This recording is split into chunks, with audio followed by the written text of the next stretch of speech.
Iwasan mo sa Alerto 24. Dalawang batang sugatan matapos masagi sila kanina ng isang tren ng Philippine National Railways. Nangyari po yan sa Bikutan sa Taguig. Isa lamang yan sa dumadami ng bilang ng mga aksidente sa tren. Sa nakalipas na 2 buwan nga, umabot sa 21 ang bilang po ng mga aksidenteng kinasasangkutan ng mga tren at yan ay ayon mismo sa tala ng PNR. Si Jay Saballe, naka-Alerto 24. Naka-dextrose, may neck brace at naka-wheelchair ang 7 taong si Jericho Magbutong ng aming abutan sa Taguig Pateros District Hospital.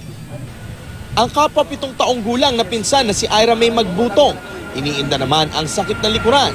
Nakatakda silang isa-ilalim sa CT scan matapos masagi ng tren ng PNR pasado alas 10 kaninang umaga sa Barangay North Daang Hari, Bikutan, Taguig City. Sa gilid kami. Yun din, parang walang tunog. Tapos yun, biglang, tapos tumakbo kami pabalik dun. Biglang yun, umano siya dun. Umano ako, napasanggi ako dun. Bumilis yung tren. Nung naglakad ako, nauntog ako sa tren, siya tumama sa may bakal. Natumba siya. Tapos?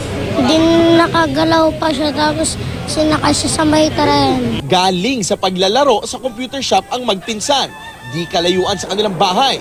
Pauwi na raw sila nang dumaan ang tren at masagi sila. Hindi ko namalayan na lumabas na sila. Ang alam ko lang diyan lang sila sa may labas ng pinto, pero di ko nang naalam na nandoon na pala sila sa computeran. Dito siya nagkikisay eh. Taranta ko nga, akala ko nga patay.